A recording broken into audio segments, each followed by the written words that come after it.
everybody, and welcome to another week of the Extra Time U.S. Men's Soccer Podcast. Tim Greenberg here again, joined by my brother Ryan Greenberg. Ryan, it's been a week. How you doing? I'm doing all right. How are you? I am hanging in there. Getting close to the holidays here. Everybody's getting excited for it. You got any snow where you are?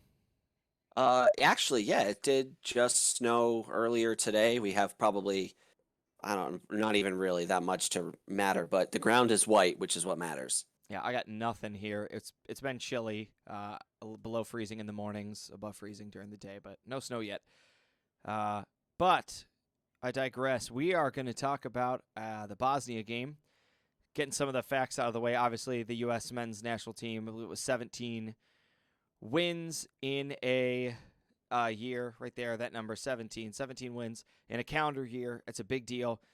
9 shutouts, I think, for Matt Turner. So a lot of records, a lot of good stuff. We're going to go through. We're going to break this game down. Obviously, it's a friendly. We're still in the middle of World Cup qualifying. There's a lot of other things going on, players building up. So, we might be all over the place with this breakdown here of random things. To give you guys a little bit of a background first before we dive into it, the average age of the Bosnia team was 23 years. All of the players for Bosnia's team played in their domestic leagues, which basically broke this game down into which of the leagues was going to be better. The leagues that, like the MLS, the EPL, Bundesliga, Championship, where our guys were playing, or the Bosnian leagues where their players were playing. It should also be noted that Bosnia already failed to make the World Cup, and is currently using this game as a preparation for the Euro tournament coming up in January. So, Ryan, what were your thoughts, the initial gut thoughts of this game? There was good and bad all around. You had obviously a bunch of players that, you're trying to see how they perform on the pitch, guys that we might be looking for in the next couple of years. So obviously there's going to be times where play was a little sloppy, and you saw that. The U.S. had some moments where their touches on the ball were a little lacking. Their ability to finish in high scoring zones was not as strong as it might have been in a World Cup qualifying game. But all around, I think they got some good information. I think Greg Berhalter really got to see the players play, and it's like we had talked before in the previous podcast where you might not because it's just one friendly. I think he actually gets a lot of nice information out of this game, which hopefully going forward really helps out the U.S. men's team. Yeah, so let's start breaking down everything that you said. So I agree. The first thing that I noticed, and I discussed with a couple of my friends, was that we still struggled in the final third. I thought we played well defensively. I thought we played well in the midfield for what it was worth. But man, oh man, did we struggle in that final third. And not in the scoreline, not in just the fact that we didn't score goals, but in that nobody really seemed to have any ideas of how to get us there. We didn't play balls direct into the box. We didn't try to attack the corner flags. We didn't try to play through balls. We didn't take a lot of shots. We just sort of played this. It looked like this mentality of everybody was waiting for someone else to make that decision. And if you're a guy who's trying to make a spot on this roster, you just can't do that. Yeah, and with on sorry, wow, words. Yeah, words are hard. Words Yeah. are hard in 2021. Building on what you said, you could see some rookie-ness shining through, some inexperience from our players. I remember in the first half there was a play where there was a beautiful cross from, I believe, Morris, who we'll probably touch on. I thought played unbelievably well. Oh, for sure. Yeah. I completely agree. I didn't really know much about this guy, but he played phenomenally in this game. He had a cross in, and Pepe tries to play it with his right foot instead of his left, and just completely misses the ball. He's unmarked inside the 6.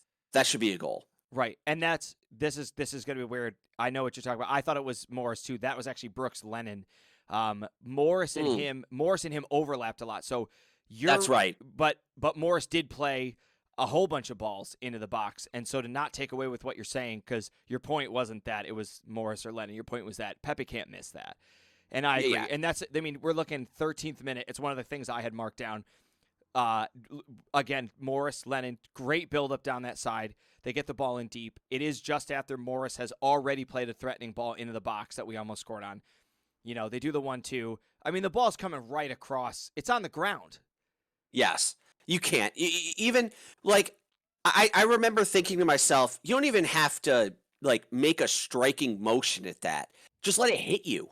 Right. Right? That was Just literally one of angle those, your just foot. let the ball hit you, yeah. Just angle your foot and your leg towards the goal and let it hit you, and it's 90% of the time that's in the net. Agreed. And people might say, well, there was a guy right on him. Yeah, but he had a step on the guy.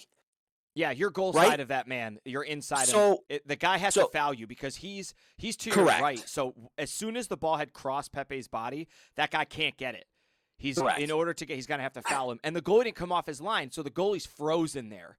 So Yep. as long as your ball, I mean, you know this as a goalie, if that ball's not hit right at the goalie, he doesn't have the reaction time to get there. Unless it's like Pepe really doesn't make contact and the ball kind of dribbles off of his foot. Right. The goalie's not, and it's on net. There's no way the goalie's saving that unless it's at him. And I think that's just the inexperience shining where Pepe likes the ball on his right foot. We've seen it. He's got a good right foot. He scored some goals with it. He's got a good. He's good in the air too. He's got some goals there. And I think just the inexperience of, I got to play this ball fast because there's a guy on my back. I'm going to try to use my dominant foot where all you have to do is just put your left foot out, let it hit you, and you probably score a goal. Yeah, easily. You easily score a goal. It doesn't seem to be able to be something that you miss. All right, so no, never mind. Yeah, finish your point. Yeah, to not take away from him that everything else from that play is Pepe does amazing. He makes the run, he beats his guy, he's in the right place. So even though he doesn't score, you can't take away from the fact that he did everything else right. He makes the runs, he's good there, he knows where to be, he's smart, he's got good soccer sense. I think he's just sometimes a little panicky and just tries to do things a little too fast, where he had more time than he thought there. Now, it could be communication, no one telling him, but if he could even settle that ball on his left foot and then hit it with his right foot. Because the only thing that defender can do, like you said, is foul him. And then you got a penalty shot. Right.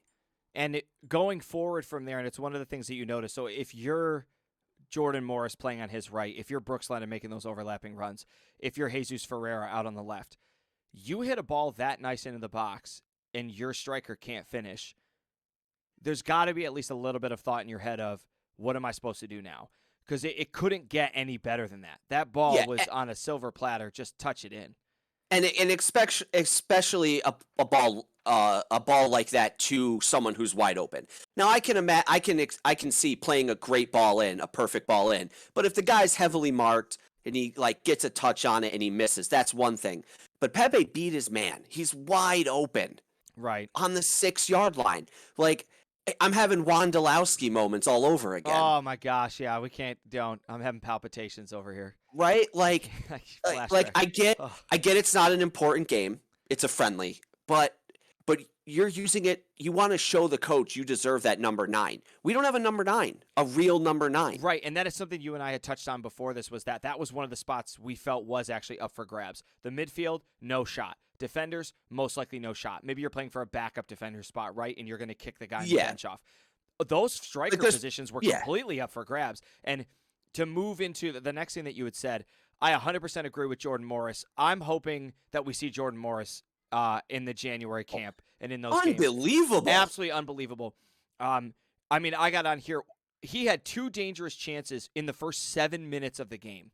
Yeah. He created balls into the box that were dangerous. Later on, he has that header that almost goes in. He's in the right spot at the right time. He's aggressive. He's going to goal. He's getting quality balls in the box. That header is exactly what you want a player to do with a header. It's straight down at the goal line. That's like, when you think of headers, like, yeah, okay, guys are up in the air, they score headers into the upper 90. Yeah, but that's not where you want the ball to go. No, you want a header down at the goal line. Yeah, You knocking it down the goal line, those are so hard for goalies to save. And let's be honest, that goalie, that was luck. Like I'm not saying the goalie's not good, right? But he's falling over off balance and it hits him in the leg. Right. He did the I'm in the position I'm supposed to be in. I'm just gonna get big and hope for the Yes. best. And yeah, okay. It hit him, it doesn't go in. Jordan Morris also has that at the center of the goal, which I get he's trying to go back across, which is also smart. Right. And you He look just at I mean, doesn't he's get as already much in, on it. and that wasn't an easy header. So you given the fact that like Jordan Morris is open, connects with Yeah, that and he's ball, and he's diving from like its waist down, the header. right. So I was super impressed. And I would say, like, as we continue talking about Jordan Morris on that right hand side, I actually had to have the roster out in front of me during the game because I fell into the exact same position that you were in, which is that Jordan Morris, Brooks Lennon, not Brooks Lennon. I don't know why I said that. I don't remember what his name was. Either way, Lennon.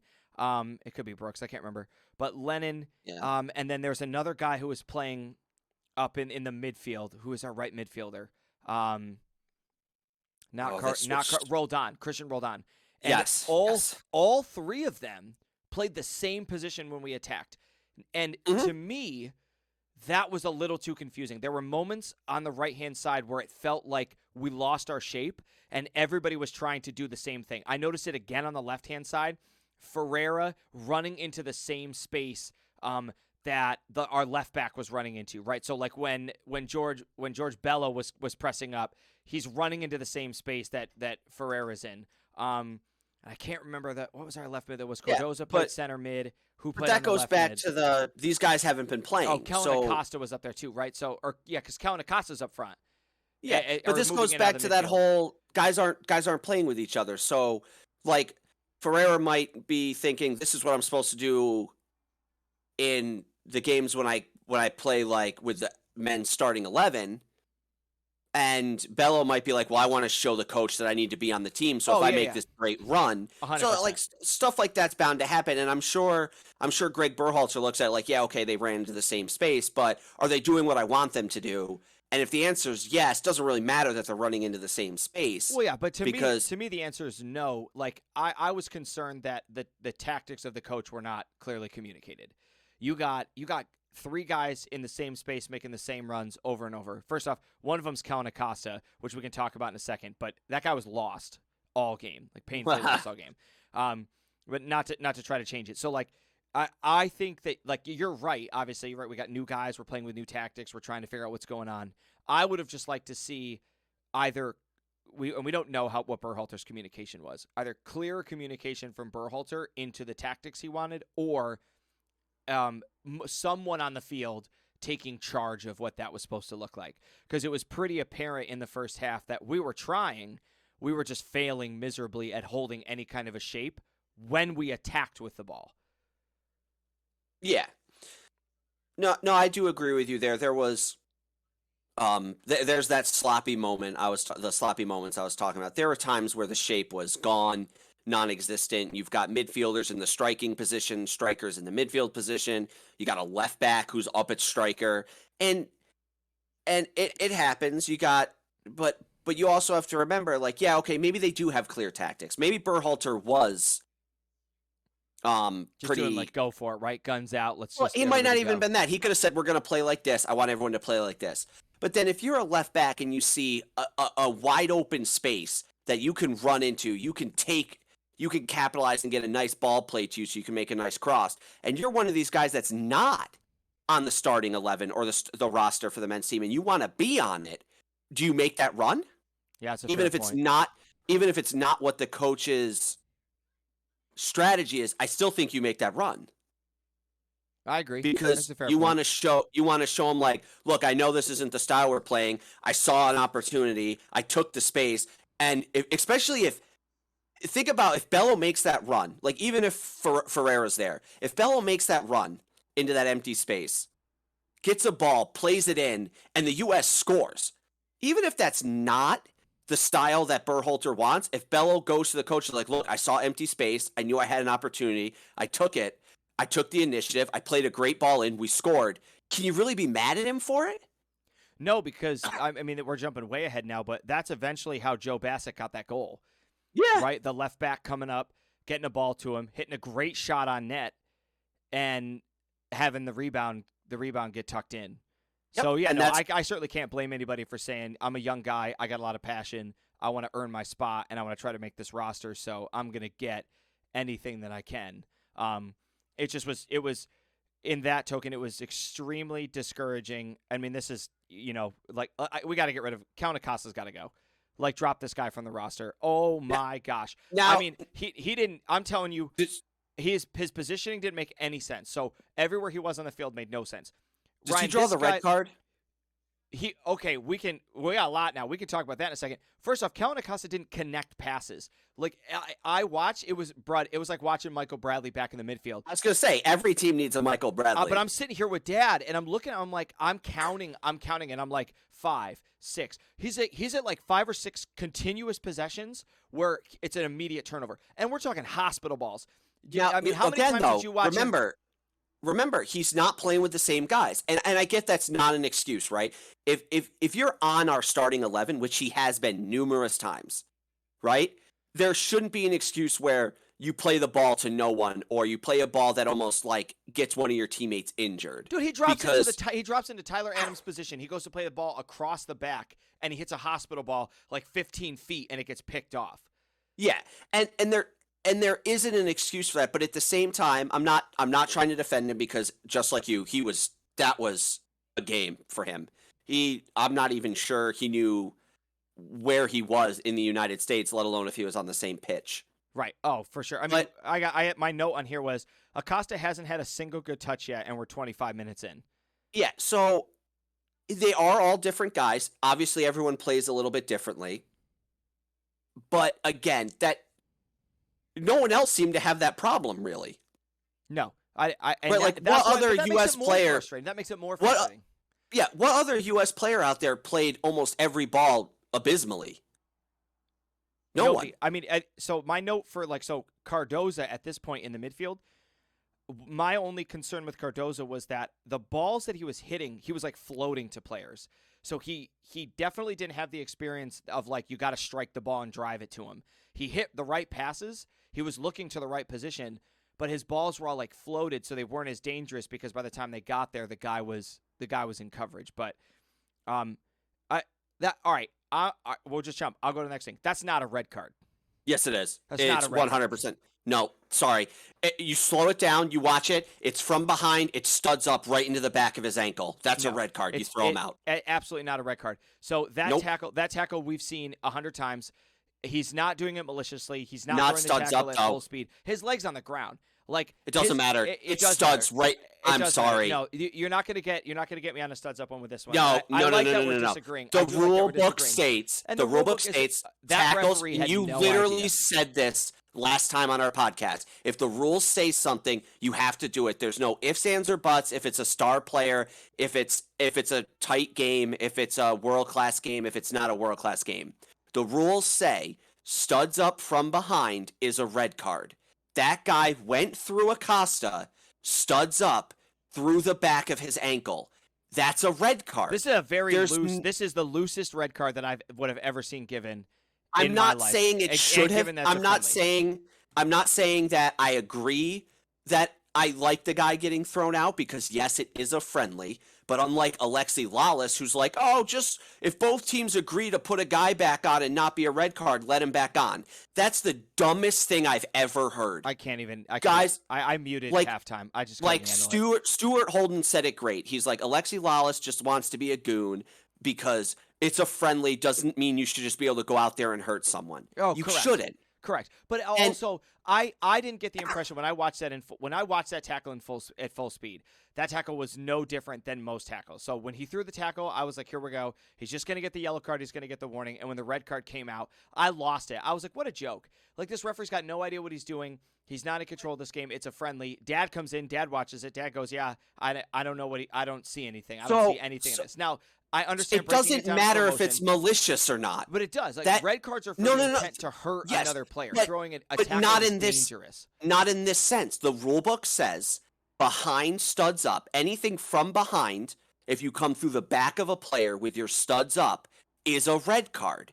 Whether it's malicious or not, he does that. You can't tell me he doesn't come from behind and he doesn't connect studs up right into Acosta's ankle because you can see it happen. But I can't, and that's what I'm doing right now. I'm like, oh my God, he's not directly behind him. He's behind off from the side. He comes in anyway. That's what you're gonna do. Leave you said the word behind. You said the word behind. He's diagonally behind him. Leave your comments below. You still said behind. Yellow card or red card. That's our poll. If you think it's a red card, if you think it's a yellow card, make the comment. Oh my God. Like I get it's a friendly, and I get loose. That it's a shitty way It was a loose. Oh red my card. God! It's a loose not. Red card. That's like saying Neymar doesn't get a red card when he chest bumps the referee. It's a loose red card. No, the rules state you get a red card. You get a red card. Oh, okay, but the rules also say you can't touch the referee at all, and the rules don't say you can't tackle players. Yes, but they do say you can't tackle from behind. Even if you win the ball from behind, it's still a foul because it's a tackle from behind. He didn't win the ball. It doesn't matter. If you tackle someone from behind, if you only get ball first and then you tackle the person, is it still a foul? When you're talking behind, you're talking literally like that. That rule means that you stuck your leg like through players' legs and their back was facing you. I've seen players like even Walker Zimmerman's own tackles where he's physically behind the person and he wraps his leg around him and takes the ball away. Yes, that's what this guy was trying to do, and he just didn't. But he doesn't. With the ball. He didn't connect with the ball. He goes. His foot is in between Acosta's legs. No, his foot comes down the back of his calf. Oh Acosta my hams God! Acosta hams no, my God! Anyway, did you even watch the game? You're just as lost as Acosta out there on this. All right. Okay, so thinking about that, so something you touched on earlier when you started talking about, and this is just to be another thing that I get to disagree with you on, which will be fine. Oh my God! But well, not to the extent that I think it's crazy. So I would have liked to see more subs in this game. And I'm not saying that I wanted to see, like, I know we used all of our subs. I was disappointed at how late a couple of those subs came for some of the players that came out. I agree with that. Yeah, I was really happy that Joe Bassett came in. I was really happy that we saw Cade Cowell. I enjoyed seeing, was it Chen that came in and Gomez? Both those guys came in. Yep. So I liked the players that came in. I had no issues with it. I mean, I was disappointed not to see Booth come in. I was disappointed not to see Clark come in, but they're really young guys. I was not surprised. I was a little disappointed to not see another goalie. That was, but I also know that like when you looked at the 6 subs and you saw how the game was going, I think if we're winning, if we're up 1 or 2-0, I think we see potentially Turner come out. But we weren't, and we were really struggling. So I thought a defender sub was fine because we were seeing a lot of the ball in the defense. I know something that affected the substitutions. How did you feel about Walker Zimmerman's card? Is that justified? Should there have been a yellow card for Bosnia? Like, what did you make of that? So perfectly, this is actually perfect because I can remember almost exactly what Stuart Holden said on that. He said, so the tackle gets thrown, and he's like, why does Walker Zimmerman get a yellow card there? And then as the replay is finishing, you see Walker Zimmerman push the guy. Yeah, he elbows him, and Holden goes, oh, that's why. And he goes, oh, that's why he got the yellow card. I think he deserved it. Right. I honestly, I could have seen you give him a red card for that. Yeah, I was, and my reation to that was I was just disappointed in Zimmerman. Now, I understand the guy basically put you in a chokehold and dragged you down. And he had played an unbelievable game. Again. Yeah, didn't you text me? Did you say Zimmerman's an animal? Yeah, he was. Anytime the defense made a mistake, he was right there to bail them out. Every single time. I don't think I have seen that man make a mistake on defense. No, I don't think so either. It is unbelievable. His balls that he won were not as good as they have been. I was actually alarmed at. He did have I think he had 3 throughout the game, not in the first half, that he went to clear out of the back or head out of the back. And they sort of fell in the middle of our half to nobody. Yes. And I was like, ooh, and I don't know if it was just we didn't have somebody there and he's used to clearing it there, or he just didn't, wasn't connecting and hitting. Or that's balls. Really the only place he can get it to. Right. Sometimes. And so that was just weird to be like, oh, that wasn't the best clearance, but it also wasn't a bad clearance. But yeah, the chokehold on him. Okay, yes, I get it. It's probably a foul on Bosnia, but like most sports, the retaliation foul is normally the one that gets Always, called when there's always getting called. situations like that. Yeah, always getting called. So yeah, okay, maybe it was a foul, but honestly, I'm pretty sure Zimmerman was doing some stuff during the chokehold that was probably a foul too. Yeah. So So yeah, I agree. I agree. and and yeah, he deserves a yellow card for that. You can't elbow someone for no reason. You can't. You need to get a card. I don't care if it's a friendly. I don't care if the guy was chokeholding you. I don't care if the guy elbowed you first. If the referee sees it, you get a yellow card for it. Correct. And it was also pretty apparent. I mean, it's fine. It's a friendly. This referee was obviously a younger referee, and FIFA was using this as an opportunity to get younger referees an experience. And so through that lens, even though I don't think it is, I was fine with there being a red card, right? Because And most friendlies aren't that. I don't want to say foul heavy. correct. Because They're a lot normally of games pretty have laid back. fouls. Guys aren't going that heavy at each other. It's a friendly, Yeah. yeah. So I was This was a fine with little it. more on the aggressive side It was. I for was some fine of with the it game. for what you said. Like, this man is looking at the rule book. He is trying to be a guardian of the rules. He read the rules. He interpreted it literally. This guy gets a red card. If we have a Champions League referee, if we have an EPL referee, you're probably seeing a yellow card and a guy getting a stern talking to.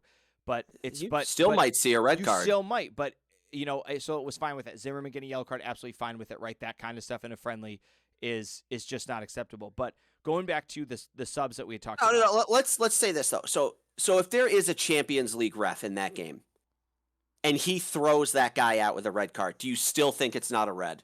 I do not change my opinion. I personally thought Oh that my was a God! soft Comment below. red card. I'm so angry at you right now. I'm so. It's because you. That's because you dove. You were a freaking midfielder, and you were like, "Oh, guy touched me. I gotta fall over." You got to get those fouls. Oh my The God! referee's not on your side. So here are two substitutes I disagreed with. I was very disappointed to see Zardes come into the game. We needed a goal. But I mean, you needed a goal. You're trying to win a friendly, and Pepe clearly was showing he couldn't. Oh no! So I also have that note. I was not disappointed that Pepe got subbed out. Pepe did not play well, and in my opinion, Pepe should lose his starting spot to Jordan Morris. We need a number 9. Our head coach knows that. Greg Berhalter knows we need a true number 9. And when the guy in the game, when you have two guys in the game, because I believe Ferreira and Pepe were in at that time. Yes. Well, actually, we played a 4-3-3. Who was the other one? So we had Morris out on the right. We had Pepe up front, and we had Ferreira out on the left. And when Morris is playing unbelievable, you're not taking him out. No, you're not. And Ferreira's playing okay. Don't take Pepe out. I'm not saying don't take Pepe out. I'm saying why is Zardes coming into that game when you know he doesn't have a shot at making your January camp roster? And if he does, my opinion is you're out of your mind. The guy shouldn't. So why not? So who else do you bring in for a number 9 spot then?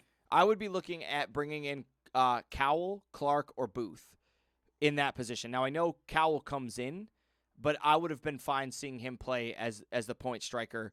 Even something like this, even pulling Pepe, putting Booth in as a winger, sliding Acosta into the midfield and playing a 4-4-2. Even if you tactically have to do that, because to me it felt like a waste. And the other thing, and this is again just my opinion, I did not like Yule coming in. I was fine with Cardoza coming out. You might see my cat in a second. My cat's about to crawl across this keyboard.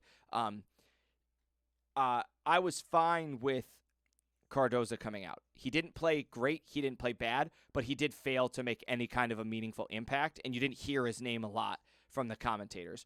But I didn't want to see Yule come in either. I wanted to see to see somebody else come in. So one of the reasons I think we might have seen Zardes over Clark or Yule up in that front spot, or Booth, as you said, is remember, we're not just looking for a number 9 in this game, right? Like, okay, yes, the number 9 is really not solidified for the U.S. So, yes, we are looking for one. But we're also looking for strong midfielders and strong defenders. And you want to know that guys can play balls to strikers that can finish.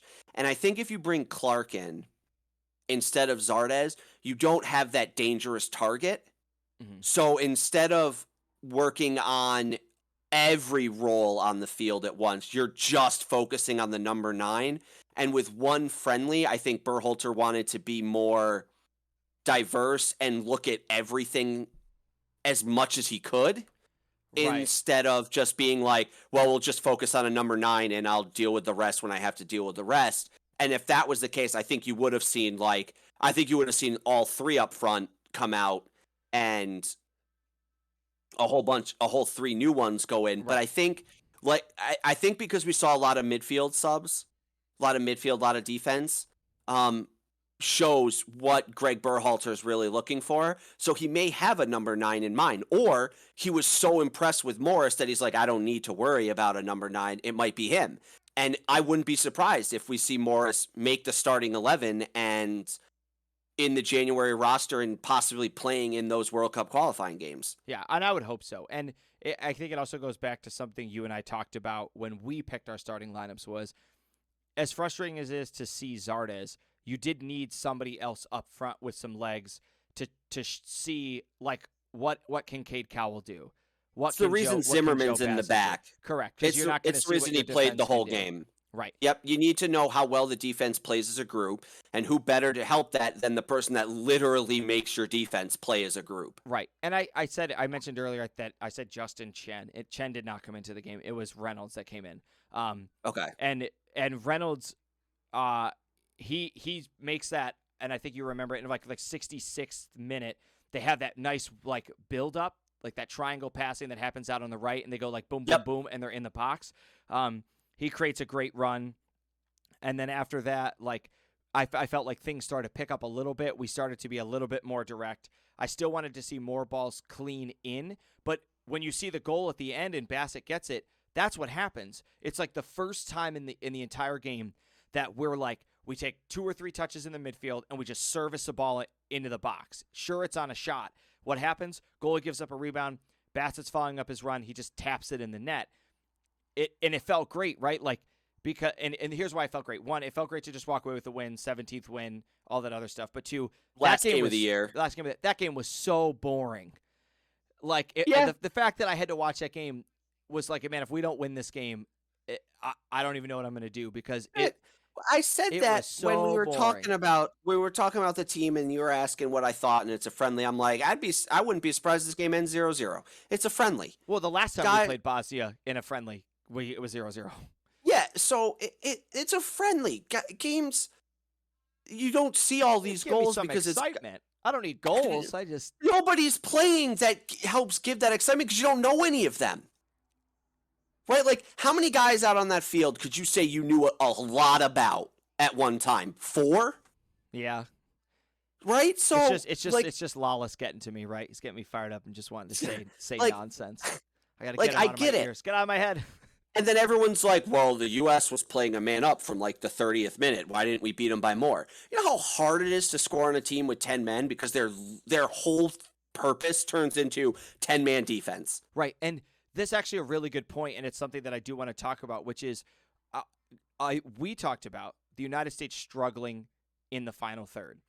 One of the things that I thought that red card did benefit us on was now the United States was forced to play, practice there. Correct. Was forced to play an entire game trying to break down another team's defense when statistically and historically we've really struggled to do that. So the not good just news break was down their defense, break down an entire team defense. Correct. So, most teams don't play 9-man defense with a goalie. No, they don't. And so this reflects teams that score goals on us early, right? Let's say we're going to get to the World Cup and you're playing that first game.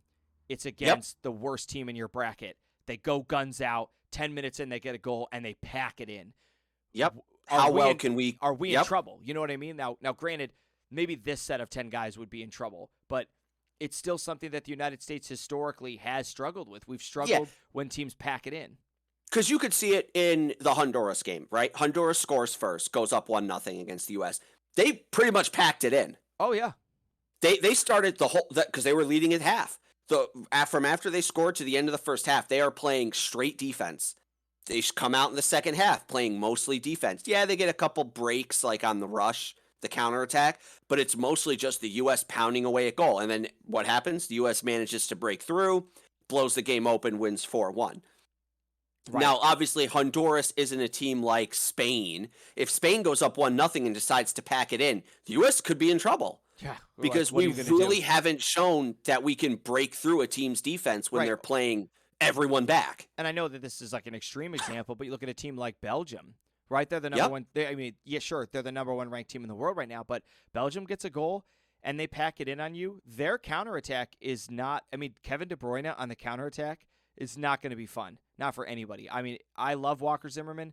I do not want to watch Walker Zimmerman try to defend Kevin De Bruyne one-on-one on an odd-man break. Well, but the good news is Miles Robinson's faster than Kevin De Bruyne, Yeah, which means well, if Zimmerman can slow him down just a little bit, we do have the speed. we do, but Kevin De But Bruyne also tears apart EPL teams, and Miles Robinson correct, struggles to defend correct, for Atlanta FC. So, yes.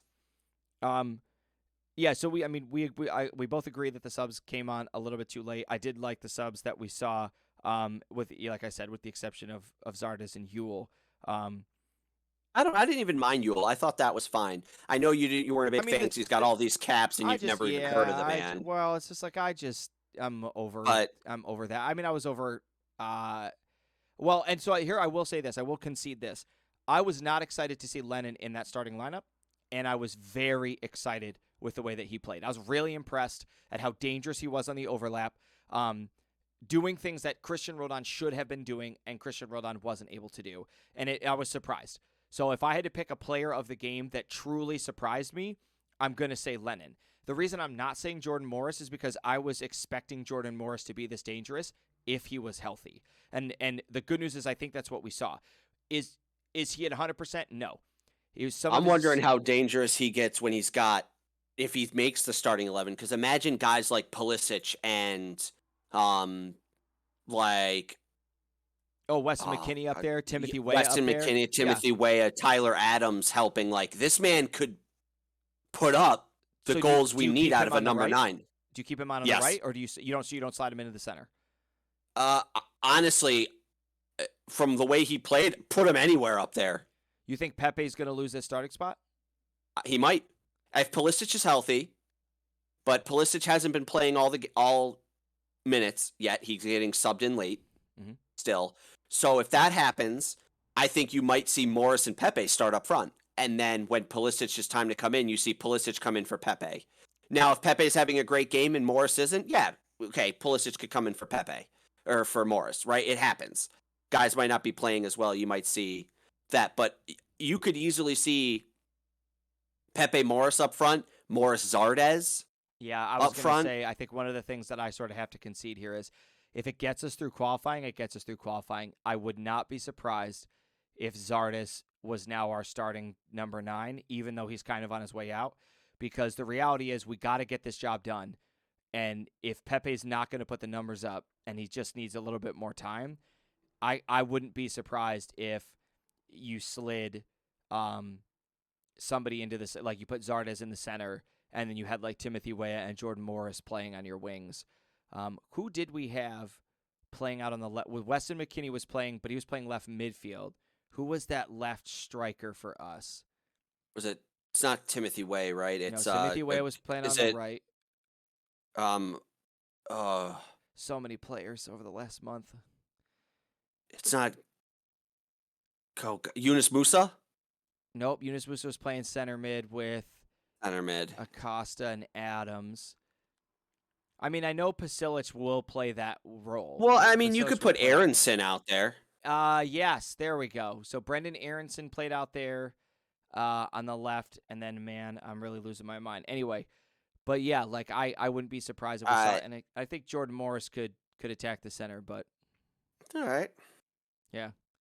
Yeah, I mean, uh, my personal thought going forward for the next set of games is I want to see more Gianluca Buzio. Oh, for sure, for sure. Um, and I know I sound like a broken record, but I love the way he plays. He's smart on the ball, and I don't understand why we're not utilizing him more. But that's just me, and obviously I'm not a coach of the team, and I don't know how well they perform. But I'm a little biased because I really like the way that man plays soccer. So Yeah. All right. So closing thoughts. When you think about the game, which player impressed you the most? And Morris. which player surprised you the most? Morris impressed me the most, hands down. Um, because not knowing enough about him, and I didn't even know that he hasn't been healthy. Like, that's how little I knew about him. I've never seen a man on the field be in so many different places and be dangerous in almost all of them. Right? Mm. Like, from crossing the ball to being in the box to being out of the box, just like playing balls in. Every time he had the ball, it almost seemed like the U.S. had a good scoring opportunity. Surprised me the most in a bad way, Acosta. He was gone. And it's not like he's not, we've talked about it before. We're not big fans of him. But oh my God, that was the most surprising thing I've ever seen him do. He just, I'm not even sure he was playing soccer. Yeah, it was hard. It was hard to watch that. But positive surprise, probably Walker Zimmerman because he played unbelievably well. Like, and I've seen him play well, but my God, I don't think he lost the ball in the air all night. No, I mean he definitely looked fantastic. I'm looking up this guy because I can't for the life of me. I'm like, what in the world? Like, who was our starting? So it was we were right. It was Aronson. Aronson played out Okay. on the left. Okay, I don't know why I was like, why could we not figure this out? Oh, so other than Lennon, if Lennon is your surprise player, right? Because you expected Morris to do that well. Who is your who stood out the most to you? Not surprise, but who do you think all around played the best? Is it Morris? Yeah, I think it was pretty easily Jordan Morris because you went like Jordan Morris, and then there were the uh like Walker Zimmermans and George Bellows and um like that tier of players. So I thought it was Okay. like Yeah. Morris was in a league of his own from the lens of he earned his spot, he came out there, he did what he was supposed to do, he was efficient, collected, dangerous. Then you had that next set of 4 or 5 players who they did what they were supposed to do, they didn't wow anybody, they didn't play poorly. And then you had, like you said, that sort of like freshman rookiness showing where it was just a lot of players finding their footing. And for the most part, it was fine, right? Like, I wasn't expecting somebody like a Cade Cowell to walk out on the field as a last-minute sub and do anything crazy. I'm happy Joe Bassett got his goal. And then what was it? I just looked at the roster, but it was like Kessler, I think was the defender that we subbed Yes. in for. I mean, Yep. he was another one, like, he was fine. He didn't wow me, but like he's in that B tier, right? So like So out of everyone that played, including subs, I guess this is a better way for me to ask my question. Which player disappointed you with their performance the most, based on how you Pepe. Pepe. okay? So I was gonna say take Acosta out of it because we've already talked about that. But based on how you were expecting them to play, you think Pepe disappointed you the most? So and this one was actually tough for me. So it's Pepe or Ferreira, and I say that because Which strikers go. sucks because that's both our It's both our possible strikers. number nines. It is, but strikers go through phases, right? They go through ups and downs. Sometimes you're hot, sometimes you're not. I mean, unfortunately, I got to reference Josie Altidore was like this. Clint Dempsey was like this. I know we've sort of moved forward. We have players like Christian Pasilic and Weston McKinney who really don't go through phases. They're just kind of always dangerous. But like goals come and go. And when you get a player rolling, they can keep scoring goals. I Well, still it doesn't believe even I still matter. believe Pepe can do that. I do It believe doesn't Pepe is even a matter player. about the scoring goals. It's just a matter of looking dangerous. And Pepe had one chance that game where he looked dangerous and he didn't even touch the ball. It Correct. rolled right past him. Right. And so Right? Like, that hurt because you had a player right next to him like Jordan Morris who made himself in the game. And as a striker, if the chances don't come to you, you need to go to the chances. And and Jordan Morris did that. yes. And Jordan Morris didn't score, but he looked far more dangerous and a much better striker. Well, yeah, but he got the same number of goals as Pepe. But yes, goals come and goals, you get them or you don't get them. But being dangerous doesn't really come and go. Correct. You can be dangerous every game and not score every game. Right. And that's the difference between good strikers and everybody else, right? Like Yep. Cristiano Ronaldo going to Manchester United. What does he do in the first game? He scores. What does he do in the second game? He scores. What does he do in the third game? He scores. The reason he's such an amazing striker and a world famous, forever famous striker is because he might not get a lot of chances, but the ones that he does, he puts them away. And the United States still doesn't have a striker of a caliber of I just Yep. need one chance. And my thought on Ferreira was 20 minutes into the game, because I was trying to keep track of as many of these stats as I could. Ferreira had I was either 4 or 5 very key touches. So he had the ball inside probably 25 yards, and tried to deliver 4 balls and made 0 connections. So in all 4 chances he had, one of them he tried to dribble too much, got stripped. Another one he tried to do a short give and go, hit the ball right to the defender, and then the other 2 he tried to hit crosses into the box. One of them got stuffed almost immediately, the other one went nowhere. And for me it was like we are clearly attacking and have all the possession. I mean, at that point possession was like 80-20. You can't have four opportunities in the first 25 minutes and do nothing with them, because most games you're only going to get 4 chances the whole game. Correct. And if you're Greg Berhalter on the side and you watch Pepe Pepe just bricked, right? And then you're not 7 minutes later and you're wondering, like, do we just stop attacking up the left-hand side? Do I make a sub right now? And I know it didn't help that Acosta's playing behind them, but like someone's got to step up and do it. Someone's got to step up and take that role. Yep. Yeah, but well, we are going into the holidays, so we're going to take some time off. Ryan and I are going to enjoy the holidays with our families.